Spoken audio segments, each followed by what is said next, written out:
पानकोबी म्हटलं की जास्तीत जास्त घरात नको असं म्हटलं जातं, कारण त्याची भाजी जास्तीत जास्त घरात आवडत नाही. तर त्यापासून बनलेले मात्र मंचुरियन आणि वेगवेगळे चायनीज आयटम सगळ्यांना आवडतात. पण आज आपण चायनीज आयटम न करता मस्त चटपटीत आणि खमंग असणारा वडा पाहणार आहोत. कोबी वडा कसा करायचा ते पाहूया. तर इथे मी पत्ताकोबी घेतलेली आहे. तर इथे आपल्याला हे जे कोबी आहे छान असं किसून घ्यायचं आहे, किंवा चॉपरला जरी तुम्ही बारीक असं कट करून घेतलं तरीही चालतो. तर या ठिकाणी आता यासाठी इथे मी साधारण 1.5 कप इतकं चणा डाळ स्वच्छ धुवून साधारण 4 तासापूर्वी त्याला पुरेसं पाणी टाकून भिजत ठेवलेलं होतं. यामधलं एक्स्ट्राचं पाणी काढून टाकायचं आहे आणि मिक्सरला जमेल तेवढं असं या पद्धतीने ओबडधोबड असं काढून घ्यायचंय, अगदीच बारीक नको. तर इथे मी पानकोबी या पद्धतीने बारीक असं चॉपरमधून काढून घेतलेलं आहे. तर या ठिकाणी साधारण 2 कप इतकं हे पानकोबी आहे आणि त्याचबरोबर चॉपरमधून मी साधारण अर्धा कप इतकं बारीक असं हे कांदा सुद्धा काढून घेतलेला आहे. तर चिरून घेऊ शकता, काही हरकत नाही.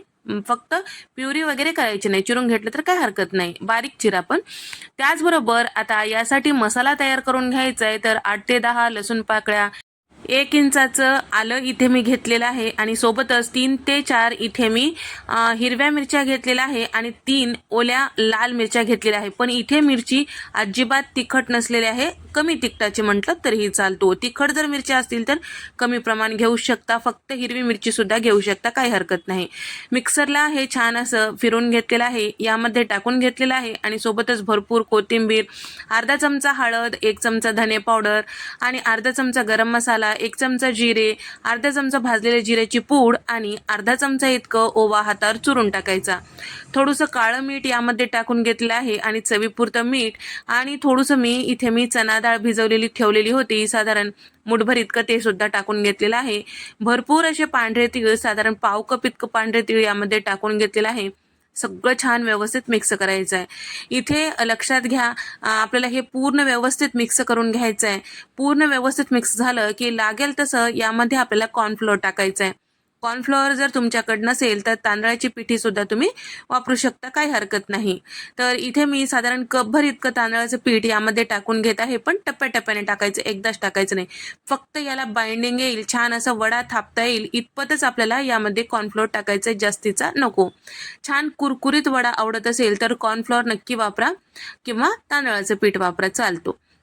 या ठिकाणी आता इथे मी कपभर इतकं हे कॉर्नफ्लोअर टाकून घेतलेलं आहे. या पद्धतीने हाताला थोडंसं पाणी लावून घ्यायचं आणि व्यवस्थित असे वडे थापून घ्यायचं आहे. या पद्धतीने वडे थापून घ्यायचं, एखाद्या कॉटनच्या कापडावर किंवा प्लास्टिक कव्हरवर ठेवून घ्यायचं, म्हणजे टाकताना सोपं पडतं. तर या पद्धतीने तुम्ही वडे छान असं पातळ थापून घ्या, म्हणजे काय होतं, जेव्हा आपण हे तळून घेतो त्यावेळेस छान वरच्या साईडला कुरकुरीत आणि आतल्या साईडला मऊ असा हे वडा तयार होतो. तर या ठिकाणी आता तेलात मावतील एवढे आपल्याला हे वडे टाकून घ्यायचं आहे. तर सुरुवातीला मी थोडेसे कमीच टाकून घेतलेले आहे आणि त्याचबरोबर आता हे जेव्हा वडे आपण तळतो त्यावेळेस तेल जे आहे मध्यम गरम असायला पाहिजे आणि सुरुवातीला आपण मध्यम गरम तेलमध्ये हे वडे टाकून घेतलं की गॅस मोठा ठेवायचा, कमी वगैरे करायचं नाही. सारखं आलटपालट करून घ्यायचं आणि त्याचबरोबर ते छान लालसर होईपर्यंत तळून घ्यायचं आहे. तर या ठिकाणी इथे तुम्ही बघू शकता, मस्त लालसर रंगावर येईपर्यंत इथे मी वडा तळून घेतलेला आहे. एकसारख्या रंगावर तळून घेतल्यानंतर तुम्ही बघू शकता चटपटीत खमंग सगळ्यांना आवडणारा हा वडा तयार झालेला आहे. तर या पद्धतीने जसं लागेल तसं आपल्याला हे वडे तयार करून घ्यायचं आहे आणि जमेल तेवढं तेलामध्ये या पद्धतीने सोडायचं आहे. तर या पद्धतीने एकदा जर तुम्ही वडे करताल तर नक्कीच सगळ्यांना आवडेल. तर नेहमीचा डाळ वडा विसरून जाईल आणि या पद्धतीने कोबीचा वडा नक्कीच करून खाताल. तोंडाला चव येईल असा हा प्रकार आहे, एकदा नक्की करून पहा. तर मस्त असा चटपटीत वडा जर असेल तर फक्त टोमॅटो सॉस, नसेल तरी काही हरकत नाही, यावर थोडंसं काळं मीठ किंवा चाट मसाला टाकून घेतलं की स्वर्गसुखच. नक्की करून पहा, नक्की तुम्हाला सुद्धा आवडेल.